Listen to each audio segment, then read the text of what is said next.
that consulting can actually be divided into various subfields based on the work and services they cater? Yes, that's right. Hello and welcome to CareerPedia, a place where you and I dive deeper into management careers and fields. My name is Charul and I welcome you all to the part 2 of consulting, wherein we will learn in detail about various types of consulting. So let's get started.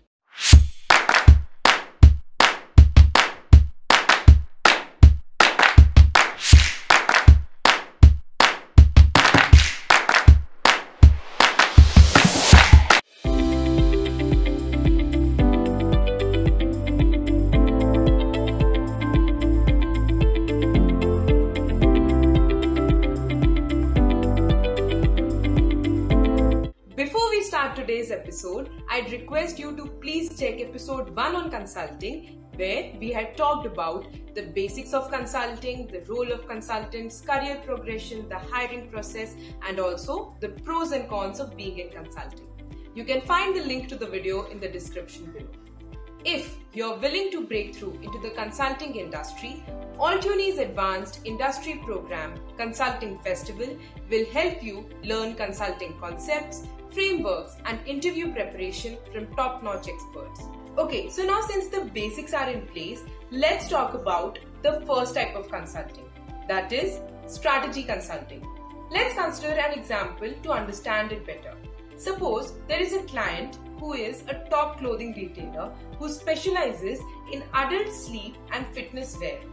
As they notice their competitive edge slipping, they seek the expertise of a strategy consultant. The consultant identifies a major point of difference between the client and its competition. The client provides sleep and fitness wear to the highly profitable youth segment that is undeserved by the competitors. The consultant develops a strategy to expand the retailer's products in this segment. Strategy consulting is when business people, generally the executives, boards or management, bring in a third party to offer an outside expert perspective on their business challenges. When a strategy consultant takes on a new project, they typically start by doing an in-depth analysis of their client's business goals and objectives. Based on their analysis, they provide strategic recommendations which the company can use to implement better results. When working with a strategic consultant, a company can receive guidance on budgeting advice, production strategies, and also opportunity management. The 3 most prestigious strategy consulting firms in the world are known as the Big 3, which are McKinsey & Company, Boston Consulting Group, and finally Bain & Company.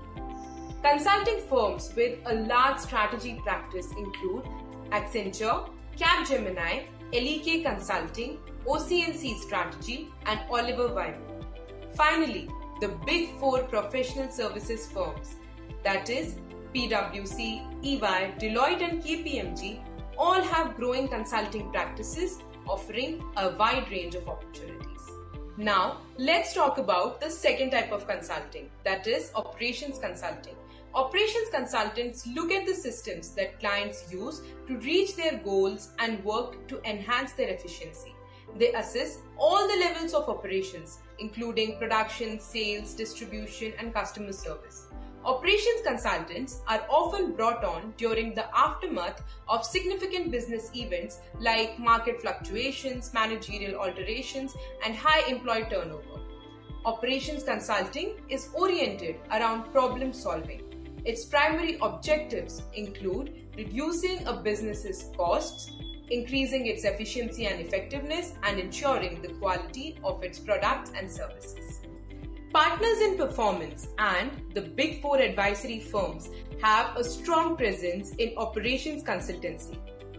Using the same client as an example we had talked about earlier in strategy consulting, an operations consultant might work with the retail client to improve their production costs, which ultimately allows the client to sell products at a cheaper rate, making them more competitive.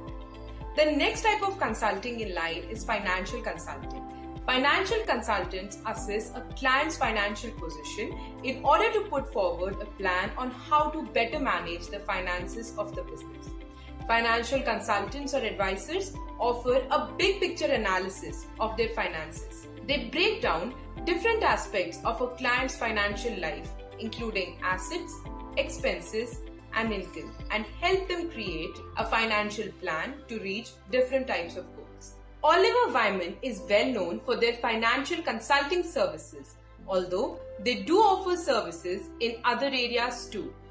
This type of consulting could be a perfect match for those of you with an economics, finance, or business degree under your belt. Now, continuing the example we have been talking about, consider that the retail client has now expanded globally. They seek the advice of a financial consultant to better understand the international market and provide advice on tax laws, which they need to be aware of.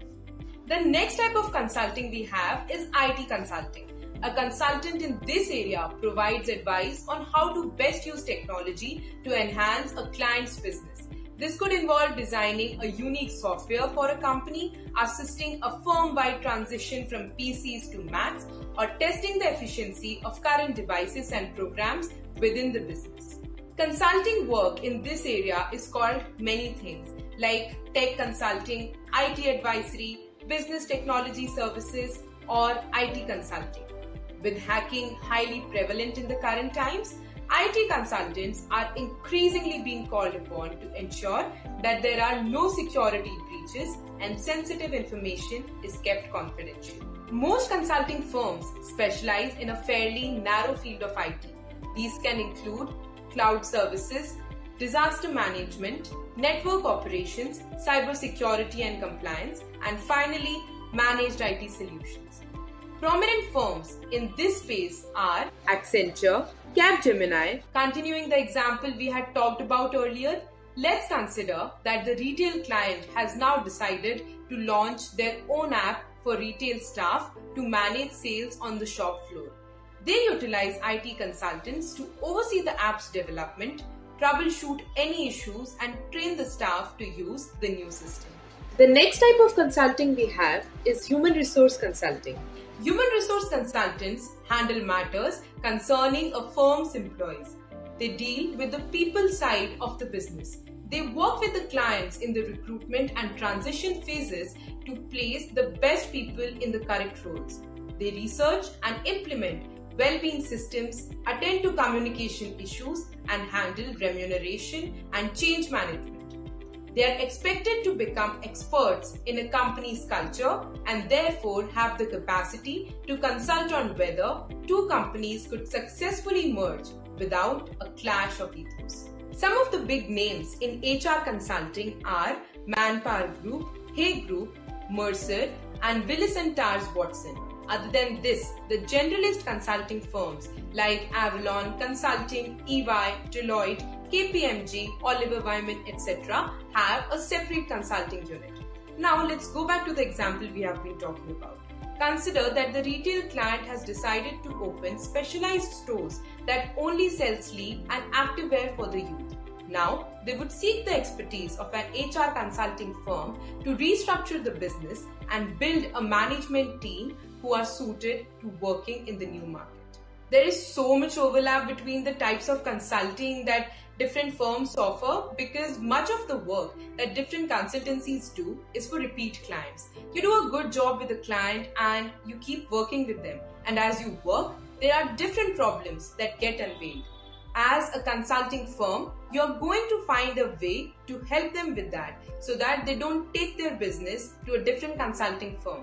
And that's why all these consulting firms have the main things that they are known for, but they also have firms and departments in so many different areas.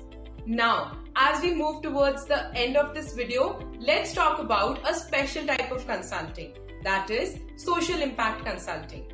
The first question you may ask when you come across the term social impact consulting is, how does it differ from the traditional management consulting? While traditional management consulting focuses on improving the performance of organizations, often following the best practices in the industry, social impact consulting takes a broader approach and focuses on creating social improvements for several stakeholders involved in the organization.